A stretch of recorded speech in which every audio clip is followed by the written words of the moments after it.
Hello, hello Libra. Welcome to your September 2018 overview reading. This is good for you if you're a Sun, Moon, or Rising Libra. And while I'm pulling these oracle cards, go ahead and check in with yourself. See if there's anything that wants to come up today. If you have any specific questions that you're looking for answers to, or anything you want to know, just go ahead, set your intention. Feel into your sit bones, feel into your body. All right, and all of the decks that I use as usual are listed in the description box if you're wondering as I'm going along. And then don't forget, links to work with me are also down in the description box. Okay, couple deep breaths into the diaphragm, and first thing coming up for you is, what do you want that you already have?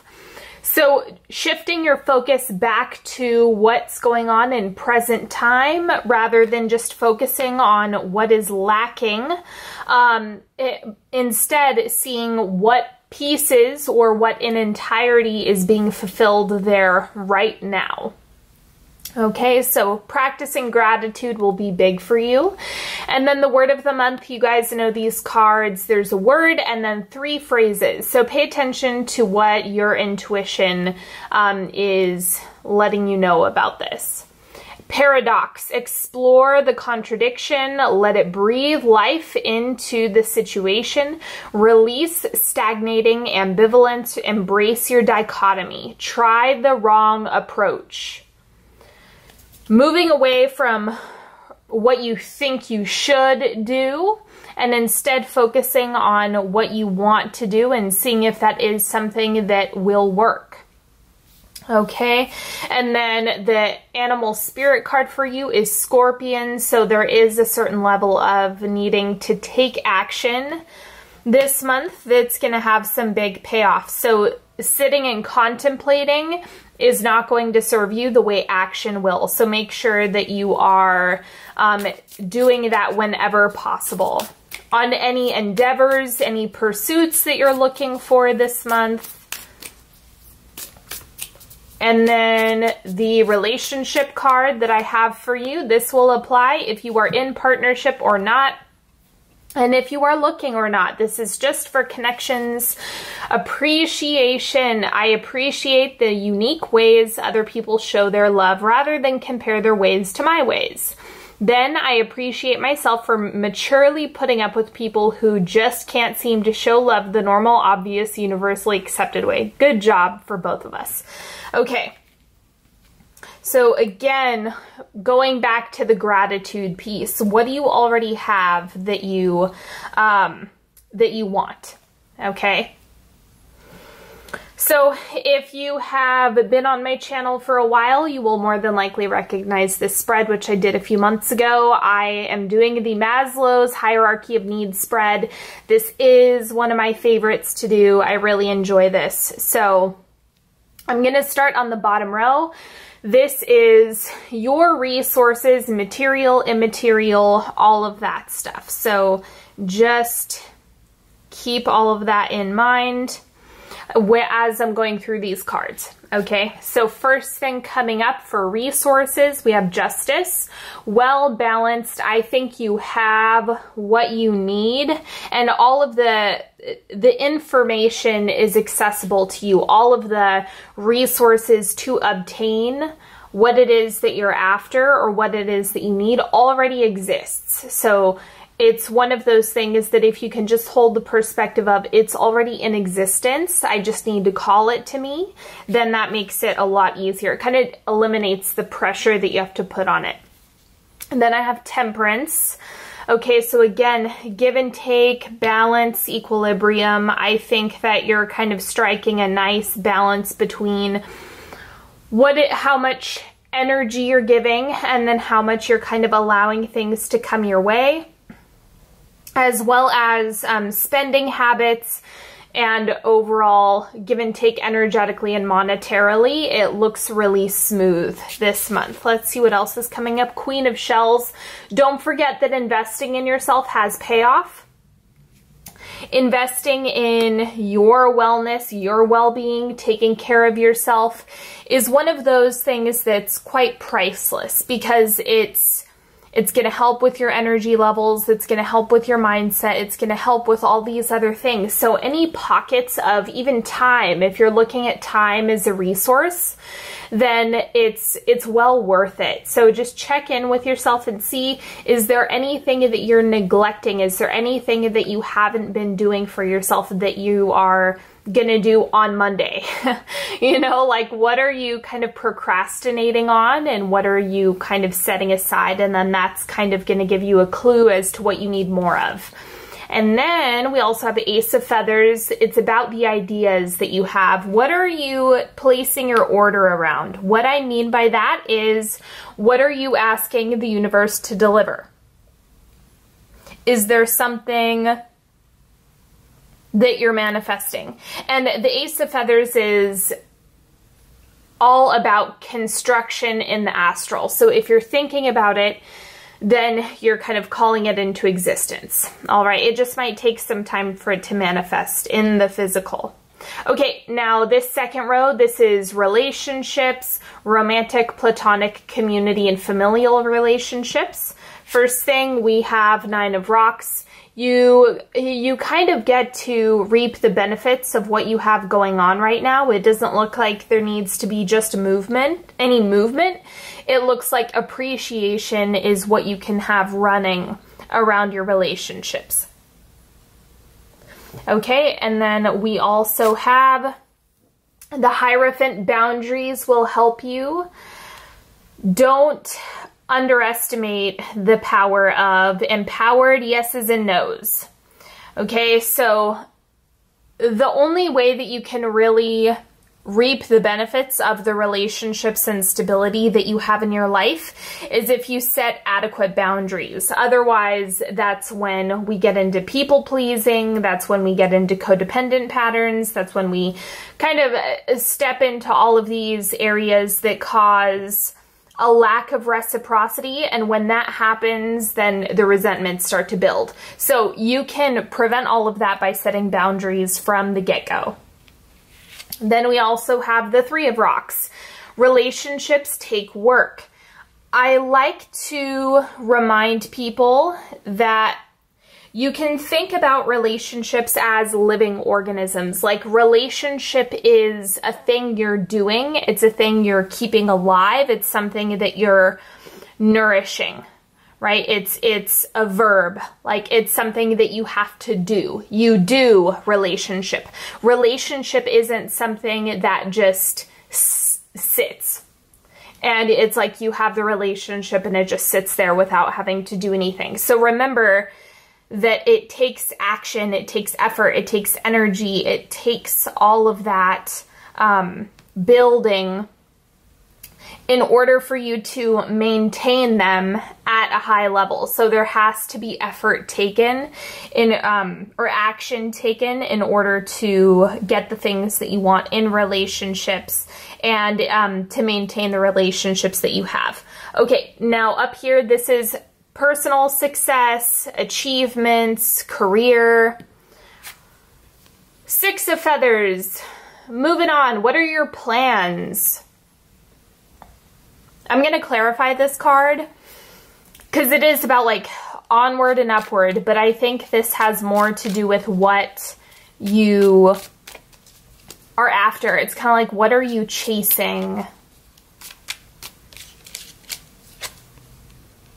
The Moon. Okay, so it might be that you find yourself getting really clear on what you want in terms of your profession, your goals, your achievements, whatever you're looking to cultivate. It's kind of like momentum in that direction. So it looks good. You're actually shifting out of a point of confusion. And if you are exploring, if you are starting to take this seriously and start to set a direction for yourself, then you come out of that fog that the moon kind of has around it. So I mean, take this seriously because you have a lot of opportunities that are just sitting here waiting for you. And then we also have the Three of Shells. Connections matter.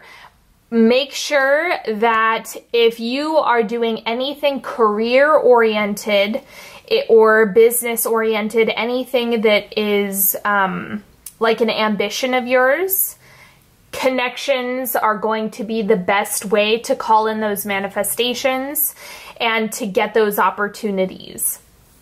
So talk to people, go out of your way to introduce yourself. You kind of have to crank that up so that you can see all of the manifestations roll in.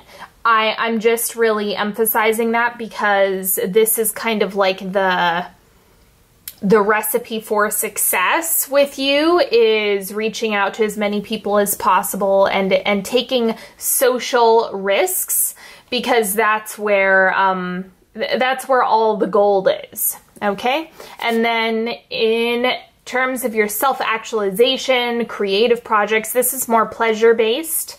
We have strength. So you're building, you're getting there. I'm going to clarify this one as well. I think that this is all a work in progress, and I think that when you start to get really clear around your vision, it's going to be moving forward no problem. So the Queen of Wands is what the Strength card is. This is showing that you do have to use your energy to get what you want. Like you have to you know, take insight from the Scorpion card, which is all about striking. And it's one of those things that you can't expect big things without taking big risks. You can't expect all of these things to come to fruition unless you're willing to take action. It's kind of like if you're sitting on your hands, then that's okay. It's just that you want to make sure you're being realistic with your expectations for you actually getting what you want. All right, or getting the achievements that you're striving for. So it's kind of that blend between being realistic on the actions that you're taking as well as already showing appreciation for what you have. And if you have both of those things down, then patience is all you really need to have to see this through. Okay, now I'm getting into the timeline. So as you guys know, first, second, third, and fourth quarter. So that'll be where you wrap up September. First thing coming up is the Eight of Crystals. So this is hard work. Okay, all of the efforting that you're doing, all of the,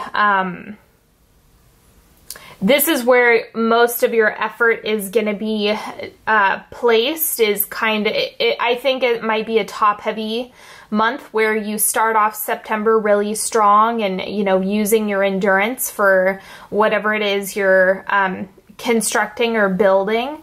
And then second quarter, second week-ish, renewal, enlightenment, awakening.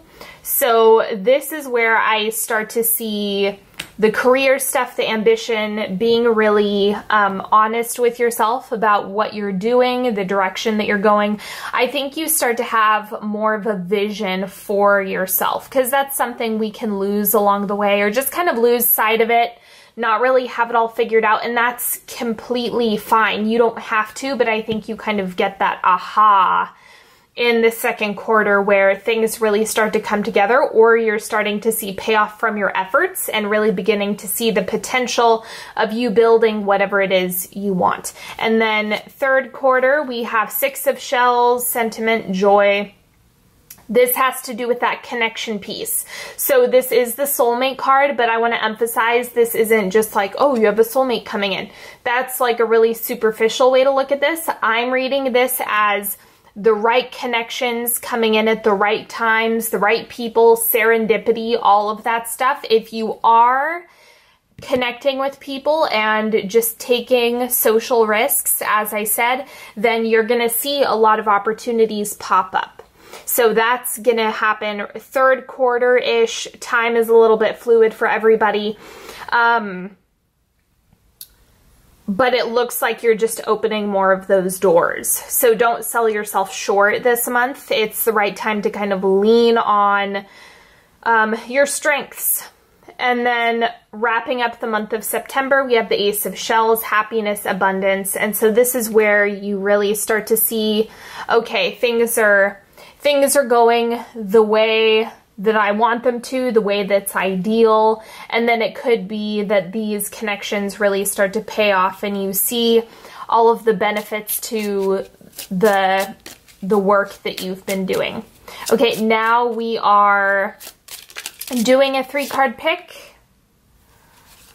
You're welcome to pick a card, any card, as many or as few as you'd like, whatever works for you.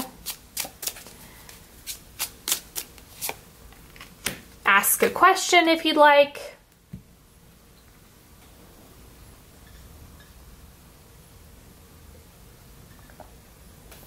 Okay. Card number 1. We have the Wheel of Fortune. And I like to say that this card is all about the unseen, the unknown, the unexpected for all the right reasons. Sometimes we're just not supposed to see around the next corner, and you kind of have to do the part where you trust what's going on behind the scenes. And it's not always easy, but it's just about kind of letting yourself breathe into that because things are spinning in your favor. Okay, so let yourself be present with what's not known and just kind of let yourself ride that out. Okay, card number 2, we have the Two of Swords. Again, this is very similar to the Wheel of Fortune. Not seeing what's coming next is okay. It's kind of like there's a reason for this blindness. There's a reason for the not seeing what's on the horizon, not knowing what's coming next. And I think it's because if you were to pre-plan your next steps, then it would actually just kind of take away the magic of what it is that you're supposed to experience, whatever that is. And it's kind of like you're not going to have as much benefit if you already know what's happening, if you already know what's going on, if you can already see 6 steps ahead. And so there's a great reason why this is happening. It's just that you can't see it yet. And then third quarter, we have the third card, 7 of Cups. This is options, having all sorts of different avenues that you could take. Sometimes the 7 of Cups can be a little bit overwhelming as far as, you know, having too many choices, not being able to narrow it down to just one thing. I like to encourage people not to get worried about making the wrong decision. Even mistakes have lessons and reasons and purpose, and so it's not worth your time to get stuck on, is this right or is this wrong? It's more worth your time to just take action in a direction that feels right for you than anything else. So let yourself do that as much as possible, and that's really going to set you apart this month in the best way possible. Okay, so that is all that I have for you today. I certainly hope you've enjoyed this reading as much as I've enjoyed reading for you. Don't forget to follow me on Facebook and Instagram. And again, if you want to work with me one-on-one, the links are in the description box, and I will talk to you all later. Have a good one. Bye-bye.